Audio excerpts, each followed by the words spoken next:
నువ్వు చెప్పుకునేటువంటి వాళ్ళందరూ నిన్ను గుర్తు చేసుకుని నీకేదో చేస్తారని ఊహించొద్దు. అర్థమైందా? నీ బంధువులు కానీ, నీ మిత్రులు కానీ, నీకు తెలిసిన వాళ్ళు కానీ, నీకు ఎవరైనా సరే నీ కష్టాల్లో చెప్పుకోగానే నీకేదో చేస్తారని ఊహించవద్దు, అసలు ఎక్స్పెక్ట్ చేయొద్దు అనమాట. చెప్పుకోవాలంటే చెప్పుకోండి, పర్వాలేదు. బట్ అది నష్టం ఎక్కువ, లాభం కంటే ఎక్కువ నష్టమే జరుగుతుంది. ఒకవేళ మా అమ్మాయి అనుకో, మా ఆయన ఇట్లా, లేకపోతే మా నాన్న ఇట్లా, మా ఇంట్లో ఇట్లా అని చెప్పినాం అనుకో, మగవాళ్ళు అనుకో, నేను ఆడుకోవటం కోసమే ట్రై చేస్తారు తప్ప ఇంకేం లేదు. బస్ అబ్బాయినే వాడుకోవడం కోసం ట్రై చేసింది. ఇక్కడ 39 అధ్యాయంలో కాబట్టి ఎవరు లేరు, వీడికి నేను తప్ప వేరే దిక్కు లేదు. సో వీళ్ళు ఏం చేసినా సరే ఎవరికి చెప్పుకుంటారు ఇక్కడ ఎవరు లేరని అబ్బాయినే ఆ విధంగా చేయడం కోసం ప్రయత్నం చేసింది బైబిల్లోనే.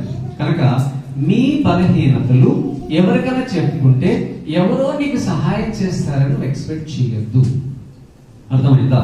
ఒకవేళ కావాలంటే చెప్పుకో, నీకు దగ్గర ఉన్నటువంటి వాడు ఎవరో నీకు బాగా తెలిసినటువంటి వాడు చెప్పుకో. బట్ వాళ్ళ దగ్గర నుంచి సహాయం వస్తుందని మాత్రం ఎక్స్పెక్ట్ చేయడానికి లేదు.